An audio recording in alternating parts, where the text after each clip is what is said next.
नमस्कार दोस्तों, UP triple SC मुख्य सेविका भर्ती में जैसा कि 17 तारीख से आपकी डीवी जो है वो लगी है और डीवी लगी है। उसके बाद प्रपत्र भरने में अभ्यर्थियों को काफ़ी समस्याएं आ रही हैं और जिन लोगों ने पहले से प्रपत्र भरा है या फिर नहीं भी भरा है, जिन लोगों ने, सबको परेशानी हो रही है। जिसने भरा है उसको भी, नहीं भरा है उसने भी, क्योंकि यहाँ पर कुछ विशेष जो सब्जेक्ट या फिर विशेष योग्यताओं वाली चीज़ें हैं वही थोड़ा सा दिक्कत कर रही हैं अभ्यर्थियों को।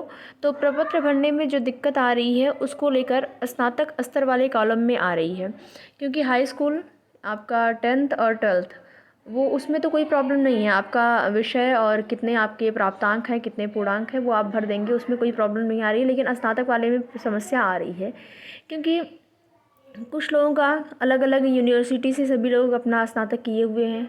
यहाँ पर जैसे कि यहाँ पर आप देखेंगे 8300+ अभ्यर्थी हैं जो कि डीवी के लिए जिनका चयन हुआ है।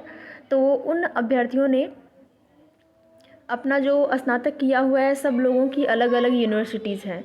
तो कहीं पर क्या है कि उनको नंबर मिले हुए हैं, नंबर में कितने उनके नंबर हैं।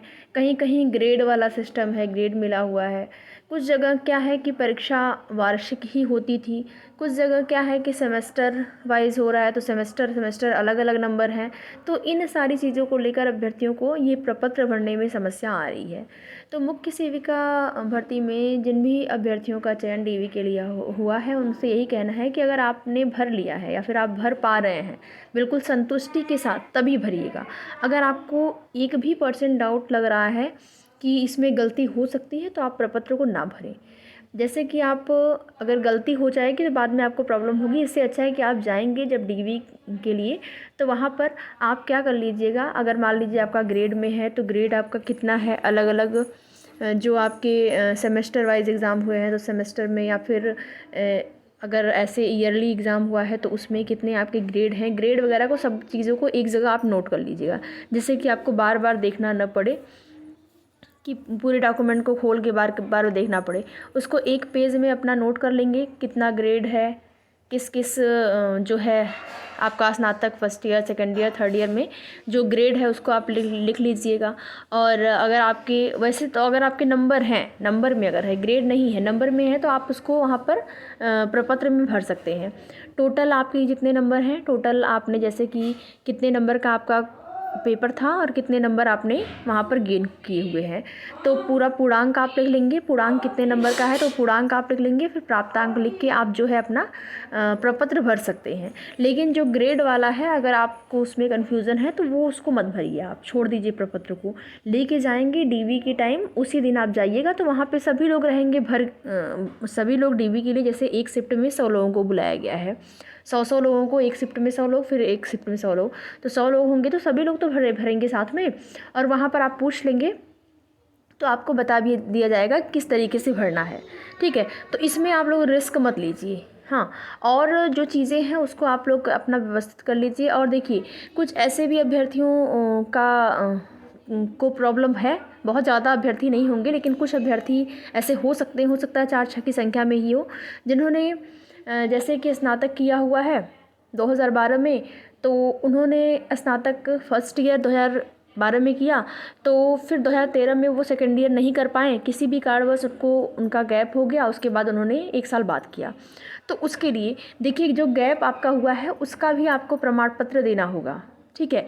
गैप का सर्टिफिकेट है, या आप उसको दे दीजिए, या फिर आप उसके लिए एफिडेविट बनवा लीजिए, क्योंकि गैप जो है आपका, उसका आपको देना होगा कि आप किस वजह से यहाँ पर गैप हुआ है, ठीक है। ये सारी चीज़ें भले ही आपको लगें कि ये छोटी हैं, लेकिन मायने रखती हैं, और बाद में प्रॉब्लम ना हो इसके लिए गैप सर्टिफिकेट आपके पास है तो ठीक है, नहीं है तो आप एफिडेविट बनवा लीजिएगा किस वजह से आपका हुआ है गैप।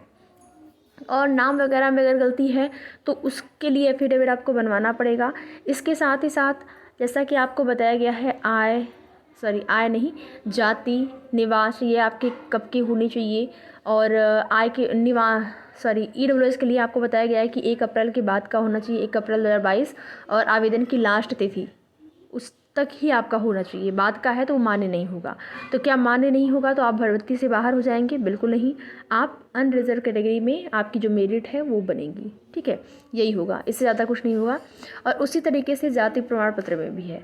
जाति प्रमाण पत्र आपके पिता पक्ष का अगर नहीं बना है तो आपको वही चीज़ें हैं कि आपको रिजर्व जो आरक्षण, जिस आरक्षित श्रेणी के अंतर्गत आप आते हैं उस आरक्षित श्रेणी का आपको लाभ न मिलके अनारक्षित श्रेणी में आपको काउंट कर दिया जाएगा। यही जो चीज़ें हैं वो होंगी और कुछ नहीं होने वाला है, ठीक है।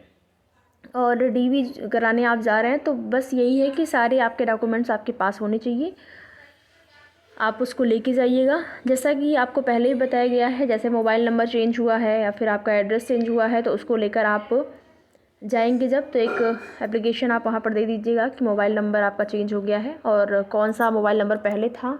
जैसे कि आवेदन करते वक्त आपने जो मोबाइल नंबर डाला हुआ था, अभी मोबाइल नंबर वर्तमान समय में चेंज हो गया है तो वर्तमान वाला मोबाइल नंबर आप डाल दीजिएगा, वर्तमान में ये है। और वर्तमान पता आप डाल सकते हैं, जैसे कि आपका कहीं एड्रेस आपका चेंज हुआ है तो उसको डाल देंगे। तो अगर पत्राचार वाला जो व्यवहार कुछ करना है तो वो लोग आपके वर्तमान एड्रेस पे करेंगे, ठीक है। तो यही सारी चीज़ें हैं। प्रपत्र भरने में प्रॉब्लम आ रही है तो आप लोग ना भरिए उसको, बिल्कुल भी छेड़खानी नहीं करना है उससे। भर ले रहे हैं, बिल्कुल संतुष्टि के साथ भर ले रहे हैं तो भर लीजिए। अगर नहीं भरने में प्रॉब्लम आ रही है तो फिर आप लोग बिल्कुल उसको छोड़ दीजिए, जाके आप भर लीजिएगा। डीवी के टाइम आप जाएंगे वहाँ जाके भर सकते हैं। बाकी आप देखेंगे भर्ती को लेकर तमाम तरह की चीज़ें जो हैं देखने और सुनने को मिल रही हैं। और नॉर्मलाइजेशन को लेकर पहले ये बताया गया है कि नॉर्मलाइजेशन को लेकर मामला जो है वो कोर्ट में गया हुआ है और उसके लिए आवाज़ उठाई जा रही है। नॉर्मलाइजेशन नहीं होना चाहिए, रिज़ल्ट रद्द हो, पुनः से रिज़ल्ट जारी किया जाए बिना नॉर्मलाइजेशन के। तो ऐसा संभव ही नहीं, जब परीक्षा 2 शिफ्ट में हुई है तो फिर ऐसा संभव ही नहीं है कि नॉर्मलाइजेशन नहीं किया जाएगा, ठीक है।